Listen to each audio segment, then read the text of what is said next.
Hello students, स्वागत है आप सबका एक बार फिर से इन्फिनिटी लर्न जेई चैनल पे। मैं हूं अनिरुद्ध सर, आपका फिजिक्स फैकल्टी।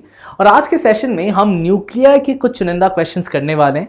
अब ये एक ऐसा टॉपिक है जो पहले इस साल से पहले तक तो काफ़ी ज़्यादा इंपॉर्टेंट था। द रीज़न बीइंग इसमें काफ़ी सारे इंपॉर्टेंट सेक्शन थे, लेकिन अब सिलेबस कट के बाद जो इसका मेजर सेक्शन था, जो कि रेडियो एक्टिव डीके वाला पार्ट था, उसको हटा दिया गया है।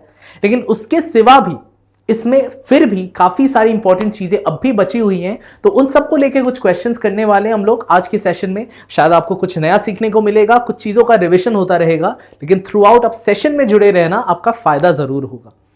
तो सेशन को स्टार्ट करने से पहले स्टूडेंट्स, मेक श्योर इस लाइव स्ट्रीम या इस वीडियो जैसे भी फॉर्म में आप देख रहे हो राइट नाउ, उसको आप लाइक कर दो और हमारे चैनल को सब्सक्राइब करके रखो, क्योंकि ऐसा ढेर सारा कंटेंट कंसिस्टेंटली फॉर फ्री आते रहने वाला है on this channel over here. That being said, चलो उतरते हैं क्वेश्चंस पे। पहला वाला दिया हुआ है, binding energy per nucleon versus mass number curve for nuclei is shown in the figure. WXYZ are 4 nuclei indicated on the curve. The process that would release energy is what? तो यहां पे दिया हुआ है Y to do Z, so on and so forth. अब binding energy का story ये है कि टोटल बाइंडिंग एनर्जी अगर बढ़ता है ड्यूरिंग अ प्रोसेस, देन वहां पे एनर्जी का रिलीज होता है। क्योंकि बाइंडिंग एनर्जी बढ़ने का मतलब है वो फाइनल स्टेट में ज्यादा स्टेबल है, और स्टेबल केस में वहां से वो रिलीज करता है, फ्रॉम अनस्टेबल टू स्टेबल जाने में वो एनर्जी को रिलीज करता है। इसीलिए फ्यूजन होता है। फ्यूजन लेस बाइंडिंग एनर्जी से हायर बाइंडिंग, ये वाला एरिया सबसे स्टेबल होगा जिसका बाइंडिंग एनर्जी लिटरली हाईएस्ट है। तो यहां से वहां जाना या फिर इस साइड से जो फ्यूजन जो फिशन का प्रोसेस है वो इस साइड से स्टेबल पॉइंट पे आना। तो बाइंडिंग एनर्जी बढ़ता है अगर किसी प्रोसेस में, तो मेरे को पता है वहां पे एनर्जी का रिलीज होगा। फर्स्ट एंड फॉरमोस्ट दिया हुआ है, first process is Y go to 2Z, मतलब 60 मास नंबर का जो भी एलिमेंट था वो 2 30 मास नंबर वाले एलिमेंट में ब्रेकअप किया। तो ये तो मैं राइट अवे कैंसिल कर सकता हूं कि ये एनर्जी रिलीज कर ही नहीं सकता, क्योंकि वो gradually it is going down. उसका बाइंडिंग एनर्जी तो कम रहा है, आई एम 100% श्योर कम रहा है, क्योंकि ग्राफ में ही दिख रहा है। उसको मैं डायरेक्टली कैंसिल कर सकता हूं। नेक्स्ट प्रोसेस है W, मतलब ये वाला एलिमेंट जिसका मास नंबर है 120, वो ब्रेकअप करता है इनटू अन X प्लस Z। अब सोचने की बात है, क्योंकि एक एलिमेंट का बाइंडिंग एनर्जी बड़ा है, एक का बाइंडिंग एनर्जी कमा है, तो यहां पे मेरे को टेस्ट करना है कि इनिशियल और फाइनल बाइंडिंग एनर्जी में क्या डिफरेंस है।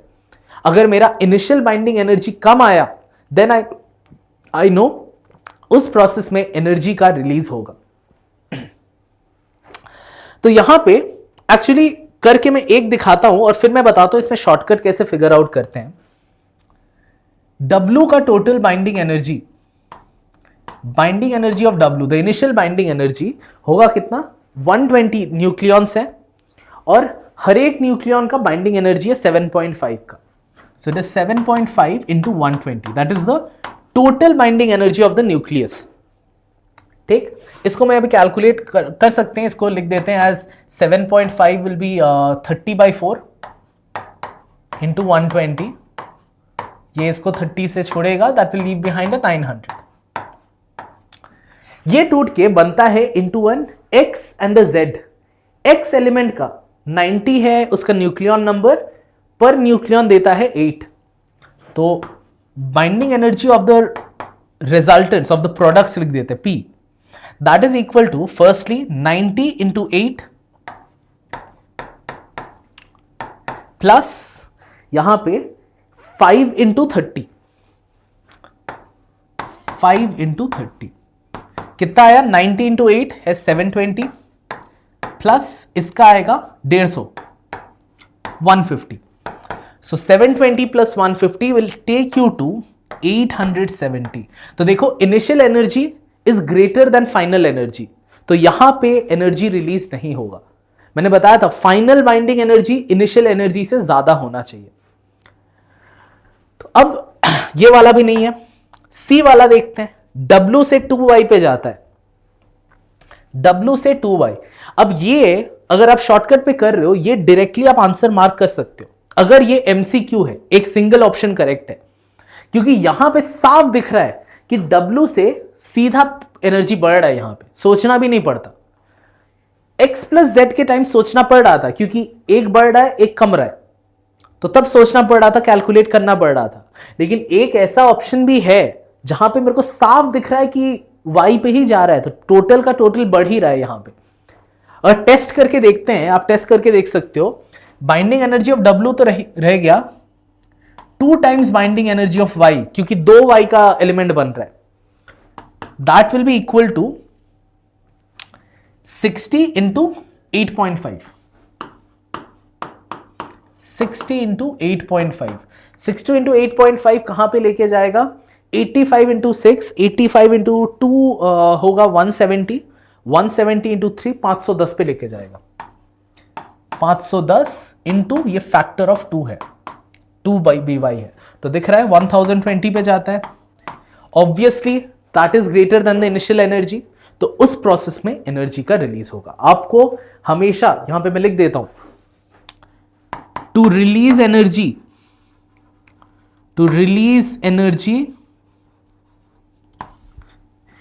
total binding energy of the reactants, total binding energy of the reactants should be less than the total binding energy of the products। ठीक है, यही क्राइटेरिया हमने टेस्ट किया। तो अगर हमारा सिर्फ एमसीक्यू होता तो मेरे को इतने सारे टेस्ट भी नहीं करने पड़ते, एक ही प्रोसेस जो साफ दिख रहा है उसमें मेरा बाइंडिंग एनर्जी बढ़ने वाला है, तो I could have just mark that. चलो अगले वाले पे चलते हैं।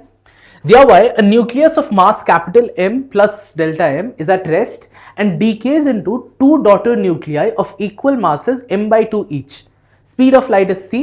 The speed of the daughter nucleus is what? तो ये जो मास है ये फट के वो फिशन हुआ उसका। डॉटर न्यूक्लियाइज फर्स्टली दोनों का स्पीड सेम रहेगा। क्यों सेम रहेगा? क्योंकि ओरिजिनल वाला एट रेस्ट था, तो कंजर्वेशन ऑफ मोमेंटम के अकॉर्डिंग ये जिस स्पीड से उधर जाएगा ये भी उसी स्पीड से उधर जाएगा, क्योंकि दोनों का मास सेम है। मोमेंटम को जीरो रखना है, नेट मोमेंटम जीरो रखना है। तो मेरे को पता है कि each mass moves with the speed v। अब इनके पास काइनेटिक एनर्जी आया कहां से? काइनेटिक एनर्जी आया इस फिशन प्रोसेस में, और इस फिशन प्रोसेस में साफ दिख रहा है कि टोटल मास बिफोर रिएक्शन था m plus delta m, after reaction m/2 मिलाओगे तो सिर्फ m बचा, मतलब ये डेल्टा m का घपला हो रहा है इस फिशन प्रोसेस में। तो वही मास एनर्जी इन दोनों को काइनेटिक एनर्जी के फॉर्म्स में मिल रहा है। तो वो मास एनर्जी कितना होता है? डेल्टा m c स्क्वायर, और वही दोनों को मिल रहा है इक्वल अमाउंट में मिलेगा, इक्वल अमाउंट में मिलेगा क्योंकि दोनों का स्पीड सेम है, दोनों का मास सेम है।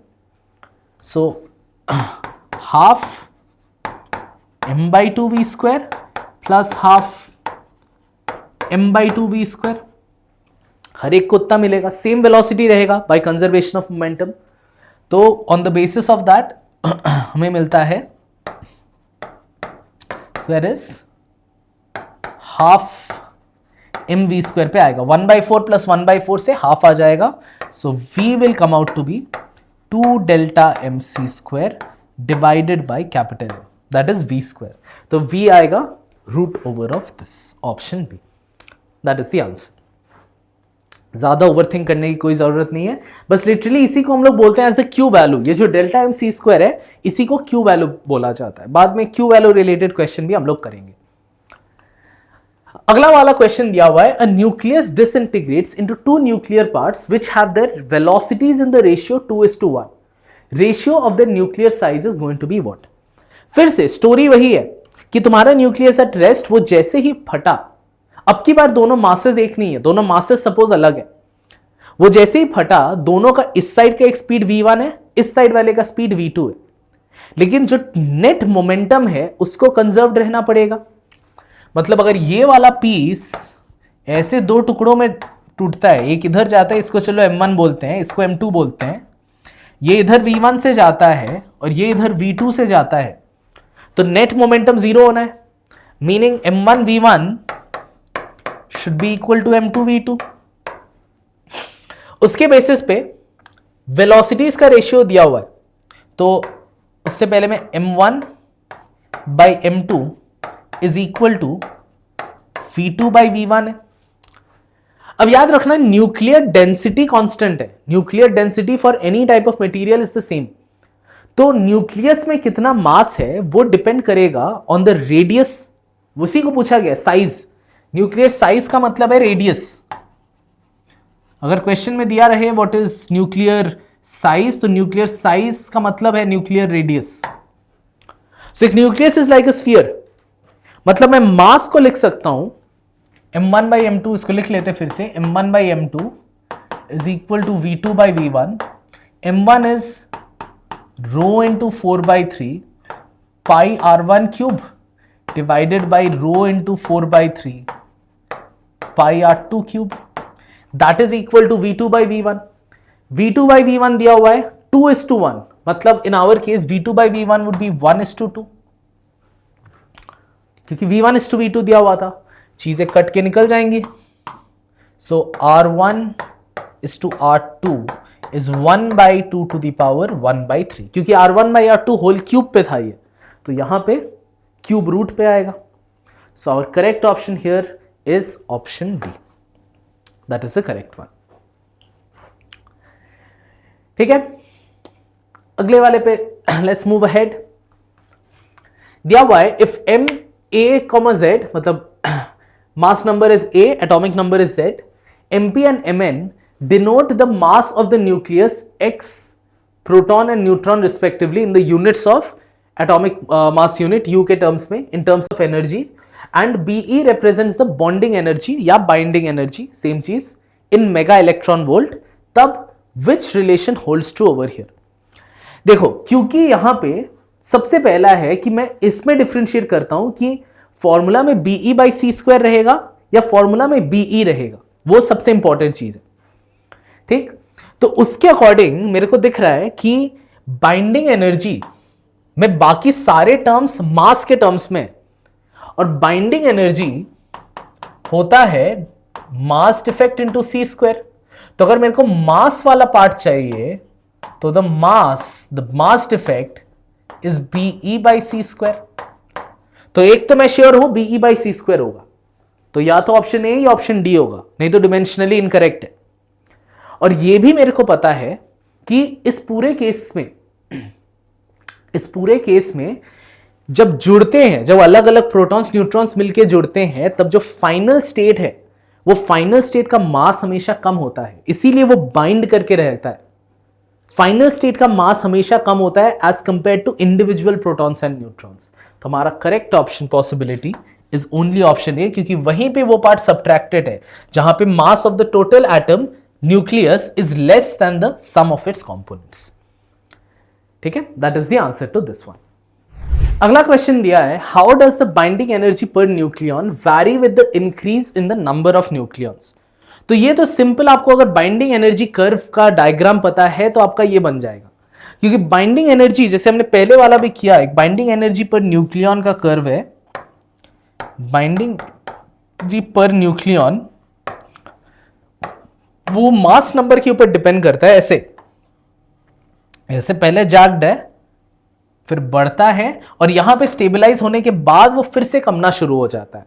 So that is why it is option D, कि पहले इंक्रीज करता है and then decreases with an increase in mass number.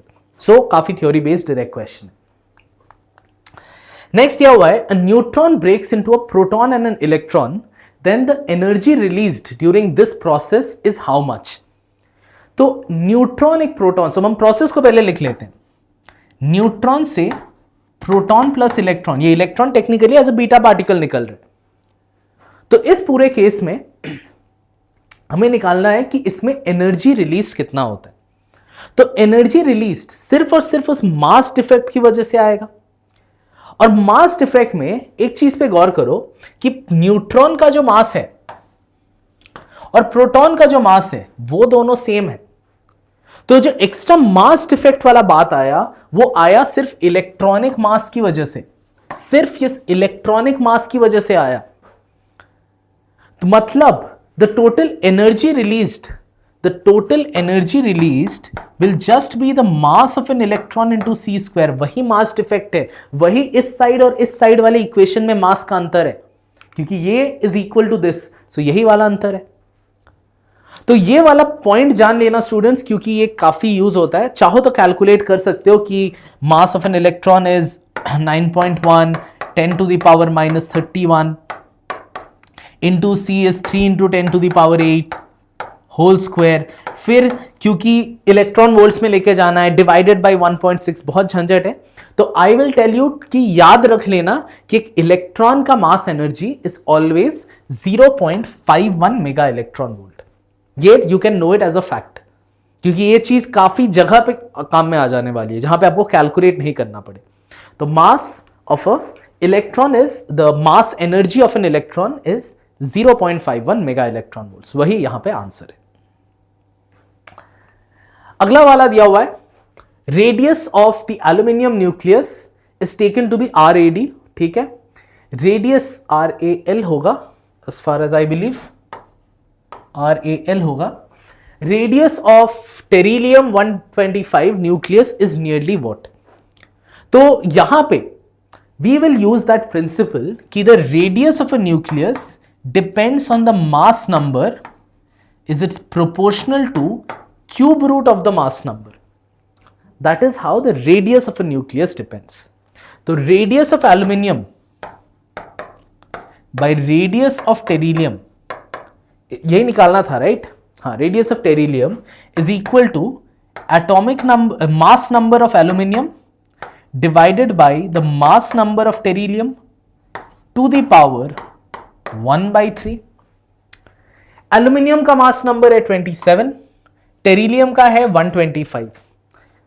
अच्छी बात यह है कि 27 और 125 दोनों के दोनों परफेक्ट क्यूब्स हैं. So we get aluminium by radius of tellurium is equal to 27 by 125 का क्यूब रूट, विच इज 3/5. तो radius of tellurium is 5/3 times radius of aluminium. तो इट इज ऑप्शन ए. ये वाला important formula, important takeaway है from this section. अगला वाला question दिया हुआ है, a radioactive nucleus of mass number A is initially at rest. It emits an alpha particle with a speed v. What is the recoil speed of the daughter nucleus? ये alpha particle release वाला part, even though alpha beta gamma decay अलग से हटाया गया है, but these sections can still come, इसीलिए मैंने उनको भी इस चैप्टर में रखे हुए हैं. तो अल्फा पार्टिकल डीके मतलब सपोज इसका एक ओरिजिनल एटॉमिक नंबर था A, ओरिजिनल मास नंबर था A. अब एक अल्फा पार्टिकल का मास नंबर होता है 4. जैसे वो ब्रेक करके रिमूव हो गया, बचा वाला पीस का number of nucleons is A-4, और इधर पे the alpha particle has a mass number of 4. तो ये शूट आउट करता है विद अ स्पीड v. तो ये ऑपोजिट डायरेक्शन में जाएगा with speed v dash. Once again conservation of momentum hold true होगा यहां पे, meaning 4v should be equal to A-4 into v dash, which means v dash is 4v by A-4. तो direct लगा सकते हैं option C. तो ये वाले क्वेश्चंस मैं बाद में एक और दिखाऊंगा. मेरे को पता है काफी स्टूडेंट्स बोलते हैं कि सर वो क्यू फैक्टर के साथ अल्फा पार्टिकल का एनर्जी ये कैसे रिलेट होता है, उसके ऊपर क्वेश्चन है, एंड में है उसका ऊपर क्वेश्चन. अगले वाले पे चलते हैं. दिया हुआ है 200 mega electron volt energy is released in the fission of a single U-235 nucleus. The number of fissions required per second to produce 1 kilowatt power is going to be what. तो direct question है, simple. 200 mega electron volt एक fission से निकलता है. 1 kilowatt power मतलब मेरे को एक सेकेंड में 1000 जूल्स चाहिए, तब जाके 1 किलोवाट होगा. एक सेकेंड में 1000 जूल्स चाहिए. तो 1000 जूल मतलब कितने फिशंस. एक फिशन अगर 200 मेगा इलेक्ट्रॉन वोल्ट हुआ तो 1000 जूल मतलब कितने fissions. That's it. N is equal to 1000 divided by 200 mega electron volts. Mega मतलब 10 to the power 6, electron volts मतलब 1.6 इंटू 10 टू द पावर -19। इसको हटा दो, 5 से हटा दो, 10 टू द पावर -13 रहने दो इसको। 5 डिवाइडेड बाई 1.6 वुड बी 3.25, 3.125 होता है। करके देख सकते हो, 5 डिवाइडेड बाई 1.6 3.125 पे जाएगा। मेरे को इसलिए भी पता है क्योंकि ये सारे ऑप्शंस उसी के बेसिस पे, और ऑब्वियसली 5 बाई 1.6 31.25 तो होगा नहीं, 312 भी होगा नहीं, 0.3125 भी नहीं होगा, सो 3.125 पे ही जाएगा। That is how I know based on the options here. और 10 टू द पावर -13 था, वो आएगा as 10 to the power +13। So the answer here is option A. Next question पे शिफ्ट ऑन करते हैं।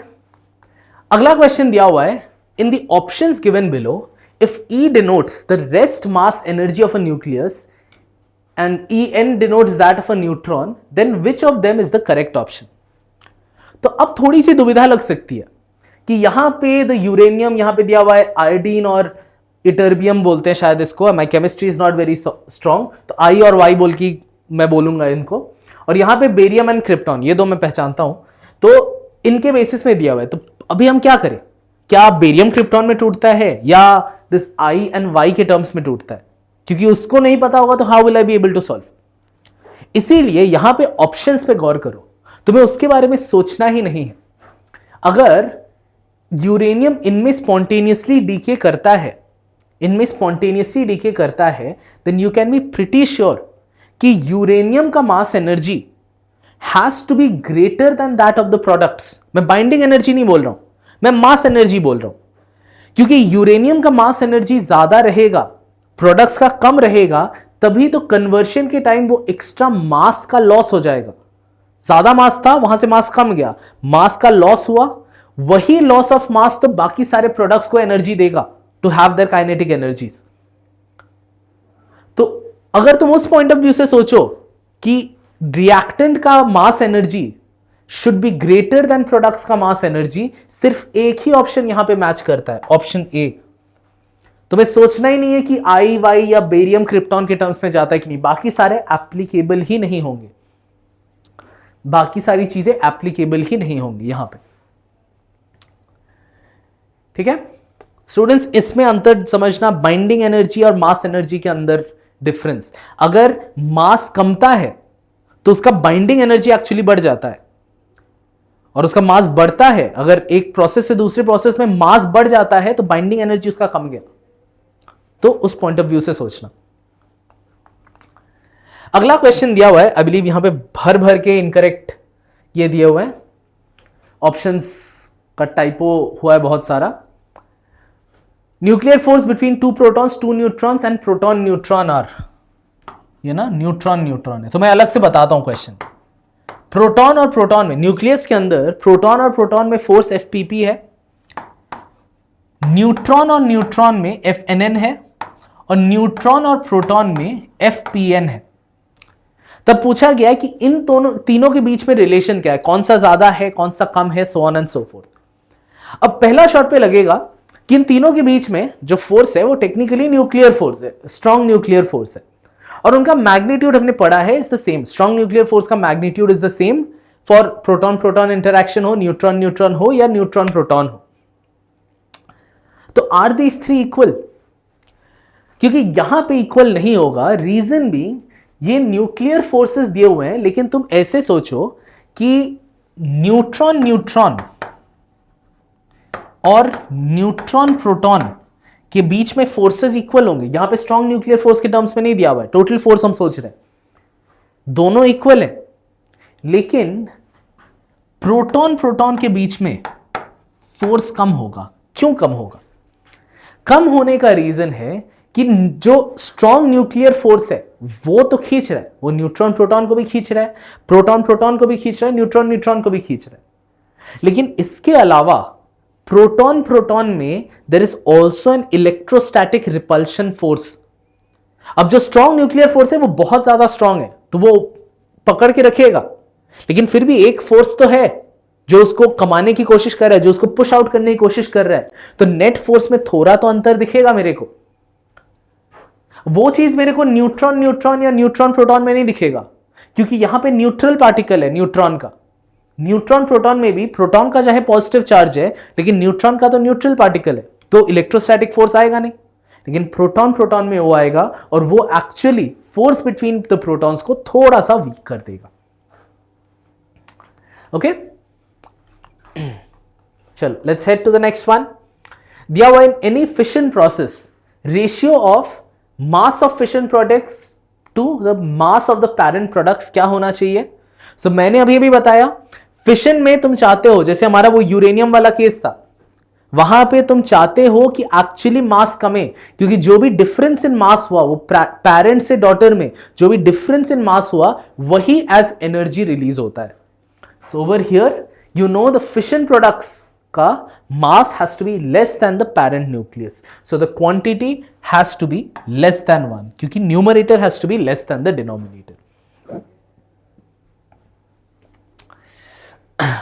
Next question. Thereby kinetic energy of alpha particles emitted in the decay of radium 22688 into radon 22286 is measured to be 4.78 mega electron volts.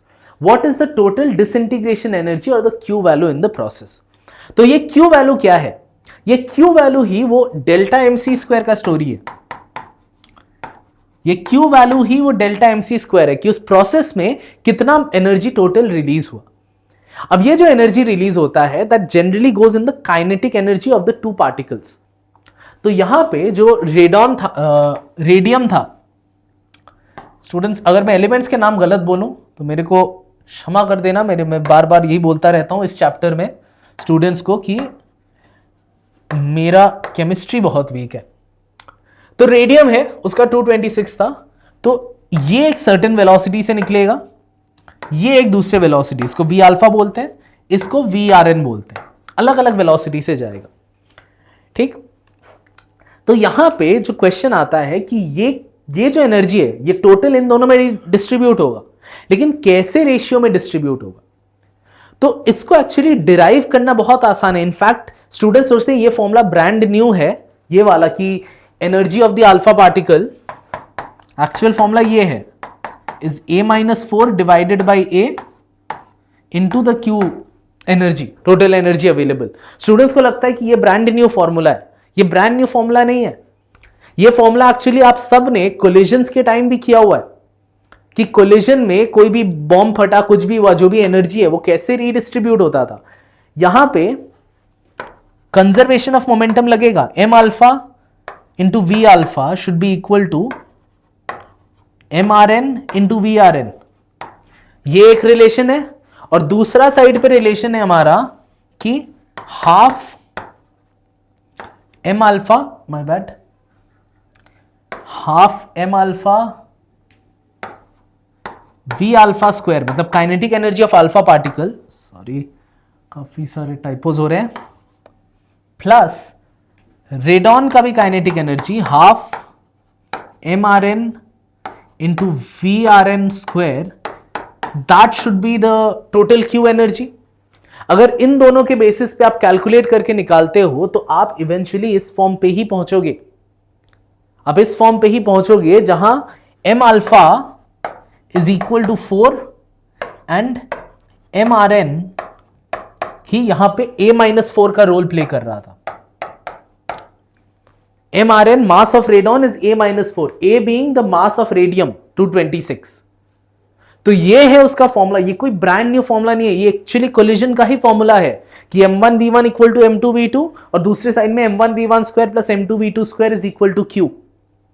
तो उसके basis पे how do you get what is this part and what is v1 v2 अलग अलग निकलेगा आपका, और फिर half m1v1 square और हाफ m2v2 स्क्वायर। वहां पे फॉर्मूलाज होते थे कि if the energy released is E, then energy of kinetic energy of body 2 was equal to kinetic energy of body mass of body 1 divided by m1 plus m2, और kinetic energy of body 1 was m2 into the available energy divided by m1 plus m2।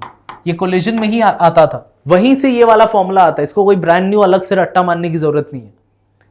तो दो particle हो रहे हैं, तो kinetic energy of alpha particle इसीलिए mass of the other particle divided by the sum of the masses into the available energy है। तो यहां पे हम लोग को वही अल्फा पार्टिकल का एनर्जी दिया हुआ है 4.78 mega electron volts. So I know 4.78 is equal to a minus 4 divided by a into q। मेरे को q चाहिए। अब a minus 4 क्या है? a was this, a minus 4 यही है, a minus 4 वही है 222। तो I can directly put q will be equal to a into 4.78, मतलब 4.78 into 226 divided by 222। तो ये सब्जेक्टिव क्वेश्चन था, तो इसका final answer if you calculate कुछ 4.86 मेगा इलेक्ट्रॉन वोल्ट के आसपास आएगा। That would be the answer. तो अलग से रट्टा मारने की जरूरत नहीं है, इवन दो इसकी जरूरत ओकेशनली पड़ती है, ये टाइप का क्वेश्चन काफी कॉमन आता है, बट आपको ये नहीं सोचना चाहिए कि एकदम ब्रांड न्यू है, ये कहां से आता है, ये आप खुद भी डिराइव कर चुके हो इस चीज को कोलिजन्स में। बस यहाँ पे क्योंकि a-4 instead of m1 m2 ऐसे फॉर्म में रहता है, इसीलिए पहचानना मुश्किल हो जाता है। ठीक है, तो I think that was the last question for our nuclear chapter. I hope आप लोगों को क्वेश्चंस में से वैल्यू मिला है, कुछ नई चीजें सीखने को मिली हो सकती हैं, कुछ चीजों का रिविजन हुआ हो सकता है, but at the end value मिला है, that is the key for me. So आज के लिए यहीं तक रखते हैं students. Thank you all so much for tuning in for this session. अगर वीडियो पसंद आया है, make sure to hit the like button. मिलते हैं अगले वीडियो पे।